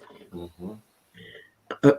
I believe the administration has predicted that would also be a very costly item in the neighborhood of millions of dollars. To have mental examinations for police officers? The mental health exams, yes, Oh, for police officers. dollars. Now, I'm sorry, Millions of dollars. millions of dollars, which All means that you have not even bothered to look at your insurance policies for these people, right. because we already pay for that, right? Right. We They pay for back in their insurance policies, we already pay for that. Anybody who feels that they have a need for mental health services can do just as they do if they broke their toe. They would go to the doctor and see about their toe, so they can go to psychologists, psychiatrists, whatever, and see about their mental health. What may be a cost would be your deductible, which would be nowhere in the neighborhood of millions of dollars, because that would require that every person in the police department is using a professional professional medical care for their mental health. That is not what is proposed. It is proposed that once a year, and this can be staggered, police officers have some mental health evaluation, and that's that. That is not a bajillion. That is not millions of dollars. Yeah. Well, People. wait a minute, Commissioner Wynder. If when incidents happen and an officer is either, like we had that officer who was shot near was shot at, near the face on a San Juan incident, or when we have officers that are killing civilians, don't they automatically go to or receive some type of psychological mental evaluation? So they have people in place. And if I'm not mistaken, I don't know of too many organizations with the union that don't have an EAP rep, an employee assistance person, because they have the program. And that's why I really don't understand where this amount of money that they're proposing is even coming from, $7,000. Well, if they got $7,000, they're going to give you for asking a couple of questions to an officer. I want that job. Well, as the kids say, then there's that. Well, I mean, it just makes sense. It just makes sense. And there's some things probably within the collective bargaining agreement, which I agree, it should be covered in there anyway. They should be evaluated periodically anyway. When you look at their contract, the command structure is supposed to evaluate their officers for their mental health. And we can't have, being a police officer is a very stressful job. You need to be evaluated mentally to ensure that you are right because of the things that you see and engage in. It just makes sense from a fiscal standpoint. We pay millions of dollars in judgments for bad conduct of officers. I don't know why we wouldn't be proactive on the front end to provide them with services. We have low staffing, low morale, they're running high overtime, and this is a burnout job. Which is why we have officers retiring in record numbers, because it is a burnout job. So it just seems to take the preventive measures that are necessary, right? Exactly. From incurring these expenses. And I agree with you. I agree. Let's move on. Tomorrow, Commissioner Wynder, we have to talk about this. There's a rally from the Charter Commission. That is right. At 11 a.m. in front of the Spirit of Detroit on Woodward and Jefferson Avenue.